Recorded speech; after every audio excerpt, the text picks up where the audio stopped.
The SIG P226? Oh yeah.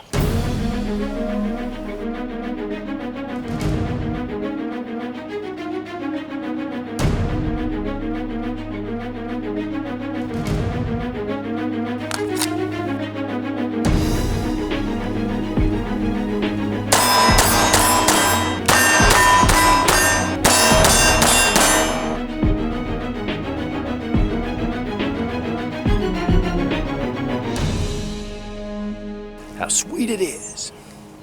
Today we're going to talk about a legend, the SIG P226. Back in 1984, this was SIG's answer to the U.S. military trials to replace the 1911. And this handgun was based very strongly on the original SIG P220, which was in 45 ACP with a single stack magazine. The SIG P226, well, definitely lost the trials to the Beretta 92. And one of the big reasons was price. Any of you that have looked at SIG pistols know that these are not inexpensive pistols. They are top tier. In fact, the retail price on this is $1,015. Street price around $900 range, which is pretty steep for a basic home defense pistol. But one of the things that I'm going to preface this whole review on, and one of the reasons why that I think that the P226 is an excellent, exceptional pistol and probably worth the full $900 or more that you'll pay for it, is that this has been adopted by the Navy SEALs and has been used for almost 20 years. That in itself says a lot about this pistol. But not only the Navy SEALs, but also the Border Patrol, a lot of different law enforcement agencies, even Homeland Security, use as their standard the P226. Thousands upon thousands of rounds have been fired through the P226, and this is a very proven firearm. And if you ever watch Nothing Fancy, he is a big proponent of the 226 and has an excellent video about all the different models. And that's another thing about the 226, is there are a lot of different variations with this pistol. So let's go ahead and safety check the pistol, drop the magazine, check the chamber. It is unloaded. The SIG 226 is a double single action pistol. So the first shot with the hammer down is a fairly long trigger pull, and then the round is fired. Subsequent rounds, though, the hammer is in the rear position. And then you're able to fire single action with a much less of a trigger pull. With the double action trigger pull, it's going to be really long but yet smooth. And you can watch the hammer as it comes back on that first shot. It's about 10 pounds. Has a pretty clean break, though, once it hits. Your subsequent shots, with the slide coming back, you're going to have the hammer in the rear position. With the single action, you have some take up and then about 4.5 pound trigger pull. And that's not bad at all. Reset is really long though. All the way out to here, and then you get your reset. SIG does offer an option where you can get a short reset trigger. So there are a lot of different options because this pistol has been around for a long time and it's very popular, not only with military and law enforcement, but also with civilians. So there's a lot of accessories, a lot of different magazine choices and holster choices out on the market, plus sights and everything else that go around this pistol. And one of the things about buying a handgun that is really popular is it usually has a pretty good track record of being reliable and being very accepted by the public. Now, training with this type trigger system is really important, because what happens is a lot of times guys that are not used to this type trigger, the first trigger pull will be really heavy. Subsequent shots are going to be a lot lighter. So that second shot can really take you by surprise if you're not already looking for it, if you're not anticipating it. Now, to make this gun safe, you can either fire the round, or right here is your decocker. Bring that lever down, it brings the hammer down. Now this allows this gun to be very safely carried. One of the safeties is this rear hammer, and you cannot push the hammer down to touch the firing pin. And that's part of the hammer block. There's also a firing pin safety block as well. So this is a very safe gun to carry, fully loaded. But the one thing about it is, if it is in the cocked position, this is not a safe way to carry it, and you really need to decock it. Now, of course, there are no external safeties. The decocker, very similar to a double action revolver where no safeties. It's a very purposeful pull of the trigger. It does come with two 15 round magazines, and as you can see, 15 and then one of the chamber. Now 15-1 has been beaten out by a number of different pistols with more capacity, but the SIG still remains extremely popular. And you can buy higher capacity magazines. And here on the magazine, SIG Sauer P226 9mm, and these are made in the USA. Now many of the SIGs are now made in Exeter, New Hampshire, but these were originally designed in Switzerland. But because of all the Swiss importation laws making it very difficult, the manufacturing company was moved to Germany. So most of your SIG pistols were made in Germany, and then now a lot of the production is done right here in the USA. And this is a USA-made SIG.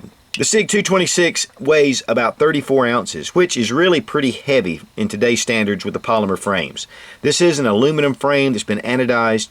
It's a stainless steel slide. It's a CNC stainless steel with a nitron finish, which is really impervious to weather. Originally, the slide was stamped and it was folded, and then there was a nose section welded on. That changed when they went to the 40 caliber and the 357 to make this a stainless steel slide that was CNC machined to give it a little bit more strength. Now the steel stamping was discontinued though in 1996. It has really nice serrations, excellent for gripping the slide. Some models do come with some serrations on the front here. You have your slide stop right here. Then we have the decocker here, and then here's your takedown.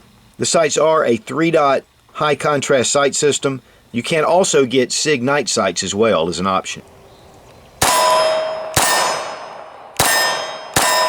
You know, this gun jumps around in front of the camera, but I'll tell you, it's really hard to look through the viewfinder and see that small steel silhouette. The overall length is 7.7 inches. It's 5.5 inches in height. The barrel is 4.4 inches. Again, this is a fairly weighty pistol, but one of the advantages of having that good weight is that it really allows for good accuracy. Balances very well, it stays in the hand very well. So even though it does have a few downsides to the weight, that has advantages on the other end. So it also makes it not only an excellent service pistol and a sidearm, it also makes an excellent home defense handgun. When trying to make a choice for your handgun, the handgun you're going to rely on for self-defense, there are a lot of options out there. One of the things about a SIG though, really hard to beat the quality of these pistols. Now the width of the slide is 1.56 inches, so it's a fairly wide slide compared to 1.18 inches of the Glock. It does feature a nice accessory rail on the front of the frame, and this is going to allow for flashlights, lasers, accessories. Now this is the E26R, and it's the 9mm black version. But there are a lot of various models that are different, and one of the big differences with this model in particular is the E2 grip. They did make an E2 model at one point, and when they discontinued that model, they kept this grip. It's much more like a CZ75 grip, where it has like a hump and then it comes in really low. Most of your SIG pistols, the grip is a lot more straight here, and also with the new E2 grip, the texturing is very grippy, which I really like. This, it's almost like a laser etched grip here, and then even on the back as well. But on the front, it's aluminum, and it has serrations all the way down the front of the front strap, and then right here at the trigger guard, serrations. Magazines are easy to insert, they're easy to release, very smooth. It is beveled somewhat right here at the mag well. Now this has the long extractor. They have developed now a shorter extractor, which originally had a few problems, but they worked through it. Now one of the things that I particularly really like is a very low bore axis. I like for the bore of the handgun to fit really close to my hand, and it's one of the things the SIG does not do. It raises pretty high. The sights are high up off of the bore, and that's the bore of the barrel itself. So as you can see, the bore line is a good inch above my hand. And to compare that to the Glock, which has a really low bore axis, that means that the barrel is riding a lot closer to the top of the web of your hand compared to the SIG, which you can tell is pretty high. In fact, we can look right here. It's a good ½ inch above. But it's all about what you're getting used to. If you're used to getting those sights higher up and acquiring those sights, then this works well. But for some reason, with the SIG, it just shoots exceptionally well. And I don't really think about it being a high bore axis. It just really fits naturally in the hand. To break down the pistol, it's really simple. We're going to double check, make sure that the gun is unloaded. Go ahead and take your slide stop and put it into place. Take your takedown lever right here and just rotate it downward, and then release your slide stop. And this will bring your slide right off the frame. Here we have a steel guide rod, and now if you look at the recoil spring, it has a triple twist around the recoil spring, and SIG recommends that you replace this spring every about 5,000 rounds. And to remove the barrel, just pull it from the slide. This is a Browning design, or it's very close to the Browning design. And one of the things I want to show you that's a little different with the SIG is that here, if you'll notice, when the barrel comes back, it locks up. But it locks up to the front of the hood right here on your slide. And that's one of SIG's designs, and it's a really good, solid, positive lockup. Now the inside of the slide has very nice fit and finish, no tooling marks. It's just an excellent quality. SIG makes excellent quality handguns anyway. And of course here with the frame, same thing. A lot of attention to detail. And then to reassemble, drop in your barrel, recoil spring and guide rod, bring it back, hit your slide stop, hit the lever, back in business. The SIG P226 is a legend, and there is a good reason for it. It's extremely well made, it's precision as a Swiss clock, and they're just a joy to shoot. Very ergonomic, really a little more the old school because it is an aluminum frame. But I'll tell you what, you put one of these in your hand, you're gonna like it. Be strong, be of good courage. God bless America. Long live the Republic.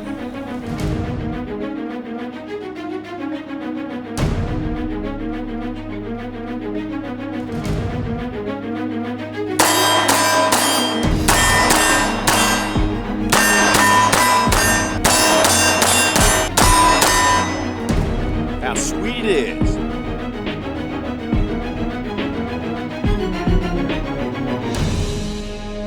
And to remove your barrel, you pull it from your frame. Oh, God. Now the barrel system is very similar to the Glock design. Of course, the fit and the finish inside the frame is exceptional. All the machining on the inside of the frame. Okay. The 226 comes in 9mm, 40 caliber, and 357 Magnum. And there's also a safety pin block as well. The SIG. And the SIG P226 is definitely a really excellent quality. Okay, that's all that crap. Maybe this relates to you like Sigmund Freud.